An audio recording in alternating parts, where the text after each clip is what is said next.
I'm going to jump back into the email questions now. We went one email question.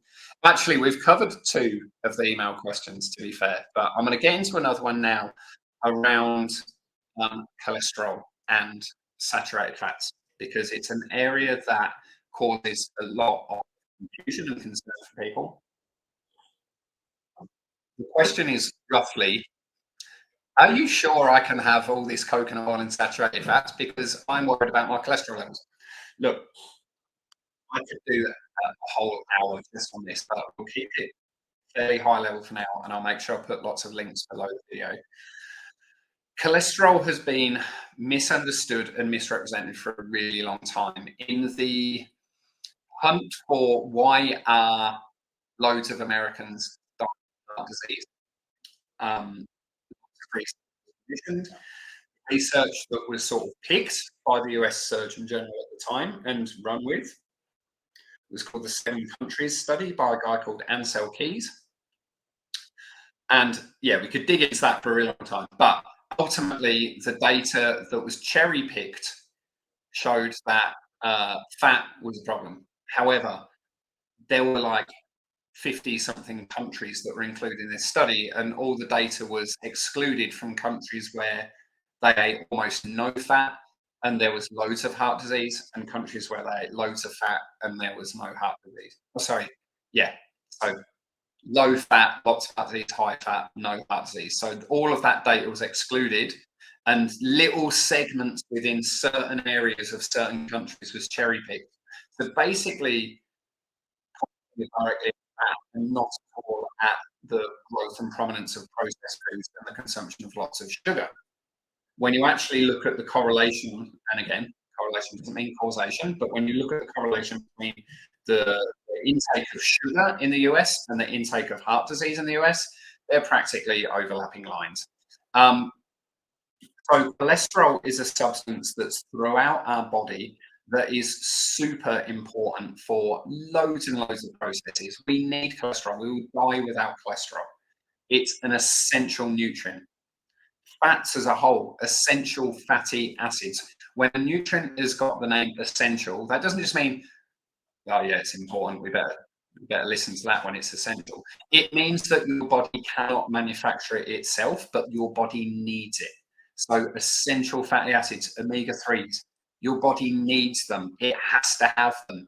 There's a very famous Harvard study that omega-3 deficiency was labeled as the 6th biggest cause of death in the United States because of all the knock-on effects that it had. So your body needs healthy fats, and it can't make them itself from other components of foods that we eat. You have to give it to your body. It can't manufacture it itself. And your body needs cholesterol. It's so important for your cognitive health. It's so important for every area of your body. And very, very low cholesterol levels are actually a biomarker for cardiovascular disease, for cancer, for atherosclerosis, for neurodegenerative conditions. We need cholesterol. We need to have it. And the problems that resulted around cholesterol are kind of twofold. One, that so many physicians, and look, modern medicine is amazing and needed and a miracle when used appropriately, of course. A lot of doctors and physicians and so on are insane, unbelievable, so amazing, geniuses, saving lives. But there are some that are not keeping up with research and are not applying logic and data to do some of their suggestions. So hopefully the second group is in the minority, but I do get a lot of people that come to me and say, oh, my doctor said my cholesterol is high and I'm a bit worried about eating avocados. And I go, okay, so what's your cholesterol? And they're like, well, my total cholesterol is X and they want me to get down. I'm like, so this is problem number 2. We're being told certain measures are important when they're completely irrelevant. So total cholesterol is completely useless because we need To have lots of healthy, beneficial HDL cholesterol, your body needs it. The only cholesterol we need to focus on is the very small hard particle LDL cholesterol, which most general blood panels don't show. You have to request it specifically. So if you were seeing someone for cholesterol or heart risk, you ask for that very small particle LDL cholesterol test. I'll put the links to that as well below the video when we put the replay, what the name of the test is and stuff. So total cholesterol is complete nonsense. And if you wanted to reduce total cholesterol, yeah, eat no food and your good cholesterol will go down and all your other biomarkers will get considerably worse. So medium chain triglycerides, we know that they help promote good cholesterol to circulate in the body, big, fluffy, lovely, which then helps to regulate LDL. So when you've got lots of good, either, this is jumping ahead a little bit here, body manufactured or dietary cholesterol, HDL, it helps to minimize the LDL. It sort of neutralizes it and helps to eliminate it. So getting into the two forms of cholesterol, esterified and unesterified cholesterol. The cholesterol we eat, the dietary cholesterol we eat, has almost zero impact on what you're seeing on the blood panel. Your body's ability to manufacture, regulate, and a lot of this comes down to the health. Your body's ability to regulate and manufacture cholesterol is what you're seeing as a direct reflection on your blood results. The cholesterol you eat is forming part of a healthier, big picture diet, which again, we keep coming back to this word balance, helping to balance the myriad of functions and processes in when we are consuming acid forming, inflammatory, oxidative stress causing foods that impair, cause these imbalances, we see a negative impact on cholesterol.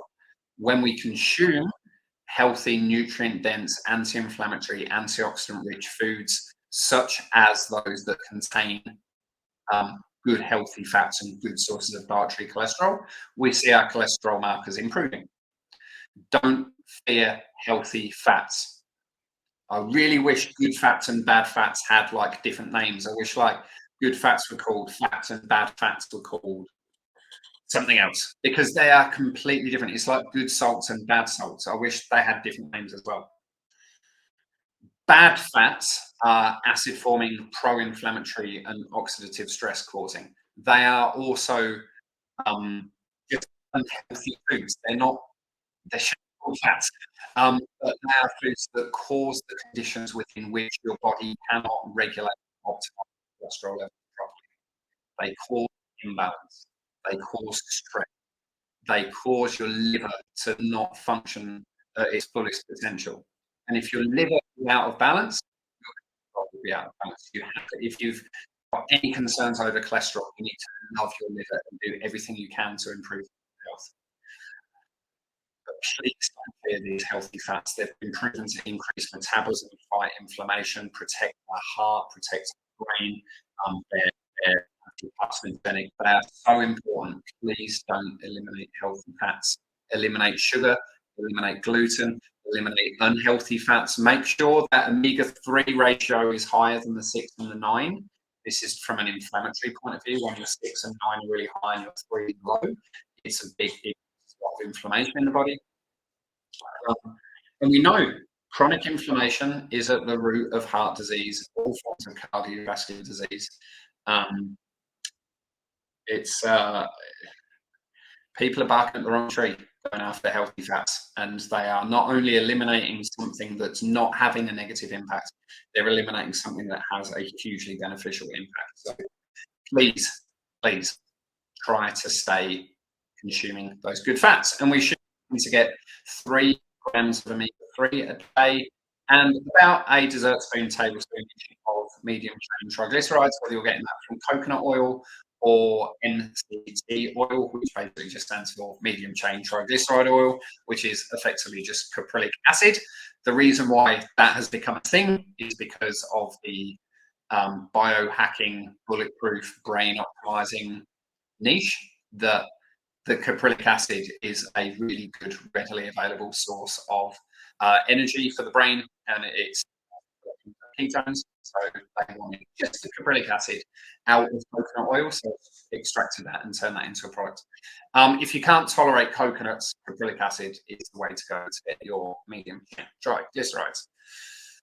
Um, okay, all right. I feel like we're getting there. I feel like we're getting through it.